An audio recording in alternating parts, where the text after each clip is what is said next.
I am back, and yes, like the title says, it is a review, but it's also a collab video, and it's on this Lorac Pro dupe palette. Yes, it's not the original Lorac Pro palette, well, the face version, but it's a dupe palette. And in this collab, I'm going to do a review on this palette, and you need to go over to Supermakeupaddicted channel, and she has a amazing tutorial to share with you guys using this palette. So if you like to see swatches of this palette and hear my take, please keep on watching. And don't forget, if you have not gone over to the Supermakeupaddicted channel to see her tutorial, head on over there and subscribe. So if you're not subscribed, but I'm sure most of you are subscribed already, so if you're not, however, subscribe, share the love, and thumbs up for another collab video. So let's get on to swatches and review of this palette.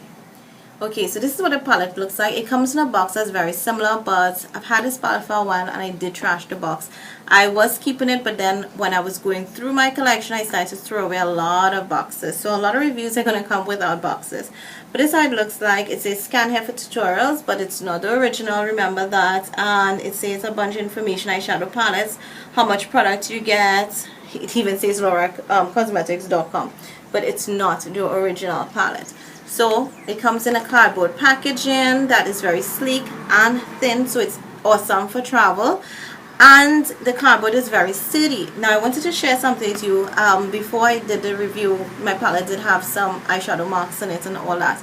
Did take a makeup wipe, wiped it, and then dried it out, and it was awesome and clean and very presentable. So I like the fact that you can clean it even if it gets soiled, and it's not a palette that, you know, some of them, like if they have certain packaging, you can't. So the writing is in silver, and in this one, I don't know if the original has it, but in this one you can actually feel like if it's a sticker that is placed here. But I don't think it is, but you can feel the difference between the cardboard and the silver writing.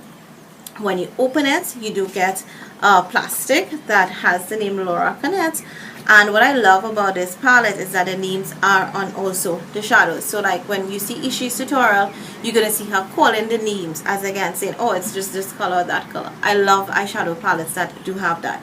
You do get a good size, considerable size mirror. It is sturdy packaging, so that the mirror is built into the cover. Again, it's paper. Lorac Pro is here, and you can, just like the naked dupes and stuff, naked palettes, you can fold it all the way back and use it like this. And for some of you who like palettes with mirrors, you can actually use it to create a look. However, I find though that the vision on the palette is a little weird. Makes me look a bit like wide out. So again, it's gonna work for just to do the makeup look, but all in all, I generally just don't use it. So just like the original Lorac palette, you have the top row being matte colors and the bottom being like shimmers, satins, that kind of colors here. You do have a range of more like warm undertone colors as against cool, but you do get one or two cool colors, like you have mauve and pewter here. Now I have compared this to the original in terms of pigmentation, and I find that the pigmentation is like almost the same. Some of the colors are a little different in color choice, so that they're not the exact, but you do get considerable payoff with these eyeshadows. And you also find that they do last all day. I did use it to create the look that I am wearing, and I use this all the time, and it lasts all day, just like if it was a high-end palette. So the color selection is a bit off than the original. I find that the colors still do have a good set of pigmentation, and I can definitely tell you the matte colors are a little iffy to some extent, but they work amazing on the eyes. But the shimmer colors are like on point in terms of pigmentation, like no doubt.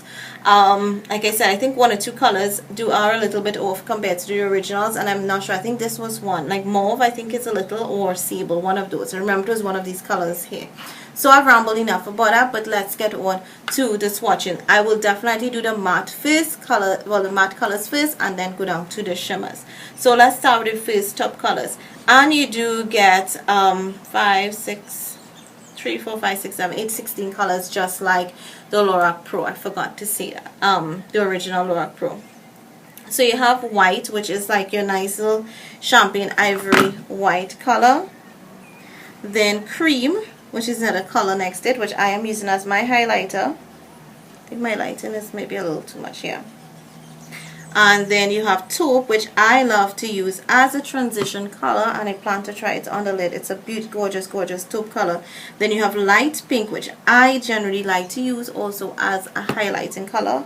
And sometimes I use it to blend out just below my lash line. Now you're going to see here that some of the colors are almost like skin tone colors, and you'll be like, oh my gosh, there's no pigmentation.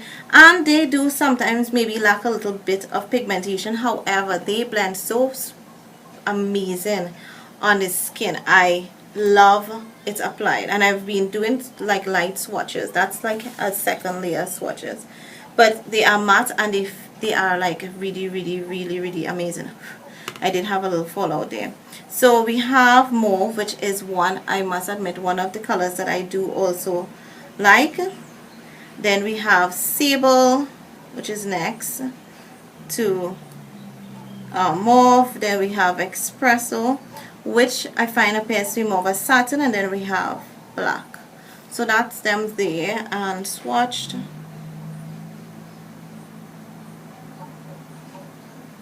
So the top, they were a bit bigger, so try to smaller because we do have 16 eyeshadows to put. So you see the darker colors definitely do have a bit more pigmentation than the lighter colors, but I love the light colors for highlighting. They work super amazing for transition colors and blending out colors and all that. I don't regret it. Then we have the shimmers. Now we start with nude, which is that nice champagne kind of color, but of course with a nice shimmer on it. Then we have champagne, which is like the only color I find that feels a little bit chunky, and you do see like glitters and everything. I do have it on my lid a bit, but I also used it with light bronze, which is this color here, which is my favorite color, and that's what I have on the crease. And there's also a gold color here, which a lot of people say seem to be very similar to Half Baked. So let's swatch these. Alright, so we have the last four colors. We have pewter, which is a really gorgeous color. Pewter, garnet, deep purple, which looks like your really mushroom. I call it mushroom color, but it's like gunmetal, and like a nice mauve purple color. And then the last one is slate. So that's what they look like, and let's swatch it. Now the only thing is that I find that pewter and pewter alone is like a bit lighter than what I would have thought it would have been. So that's pewter, garnet, deep purple, and the last one is slate. So let's go with the colors. We have white cream, taupe, light pink. Then we have mauve, sable, espresso, and black. Then we have nude, champagne, gold, and light bronze. And then last row we have pewter, garnet, purple, and slate. So that's the 16 colors here on my hand. Alright, so palettes again, swatches. Now some of you be like, oh my gosh, no, that is so not pigmented compared to like the Naked palettes, and that's true. I find it's not well to the touch, to the finger touch, and the swatches. It's not all that pigmented as you would have seen in, say, the Naked 1, 2, and I think the 3 also, and even in the Reveal palettes. It's a little less pigmented to some extent, but it's the color payoff. Like I literally just tap my brush into deep purple, and that's the crease color. Like I had to do some blending because you know I like my eyes a little smoky, but not totally smoked out. So it does have really awesome payout with the brush, and you will see that in Ishi's tutorial. But this is a really awesome palette. If you like neutral eyeshadows with a little pop of like two colors, like how you have this garnet color and gold, what's it called? Yes, gold and garnet. Definitely a palette. You have your nice smoky colors here, whereas you like neutral. So sometimes I use these and just like this color here or this one and blend it out in the crease, and it's very nice and natural. Amazing highlight colors. If you using these, you want to use primer, and for some of the lighter colors you definitely want to use a base. I find though, like I said, champagne has a little chunky glitter in it, so that when you're using it, you definitely may have to pack it on and use a sticky base to help it stay. But all in all, I really like this palette. I know it doesn't look like all that pigmented in the swatches, but I absolutely love this palette and would recommend it. Would I recommend it over, say, the Reveal palette? Definitely not. I love my Reveal palettes, both the original and the Reveal 2. I also like my Naked Dupe palette. So this actually will come under my 2 Reveals, my Naked 1 and 2, but definitely before on top of my Naked 3 dupe. So in a top 5 palettes, this definitely would be in one of those. Do I really want to now go out and get the original? Of course not. My Naked palettes have actually urged me to not even look at spending money on the originals, because these dupes seem really amazing, and you do get the pigmentation, and they are very blendable. They're soft to the touch, and they apply really well on the eyes. I have not gotten any sort of irritation or anything with them, and I do have sensitive eyes. So I would recommend you recommend this palette. I'll definitely give it a 4 out of 5 in a rating. I would suggest, for the price, you can't go wrong. These range from about 110 to 120 to 150 TT dollars, or you can get them online. I've seen them from about 13-14 US dollars to about 22 US dollars. So definitely check it out. Scent wise, you do get they're not sweet, you do get that cosmetic kind of scent from them, but it's not pungent or really weird that you feel, oh my gosh, it's like plastic I'm putting my lid. It's not like that, totally not like that. So scent wise, it's workable. Very faint, really faint. You have to push your nose really up like what I'm doing. I don't smell it at all from this angle. I really have to smell it and push my nose up in it more, so to speak, to get the scent. But overall, love it and would recommend. And you can see I have given this palette a lot of love, because some of the shadows do have a dent in. If you want to know my favorite so far, would definitely be light bronze as an all over lid color. I have too many gold colors, so that's why this one didn't stand out to me. It's just like all the others, and as pigmented as all the others.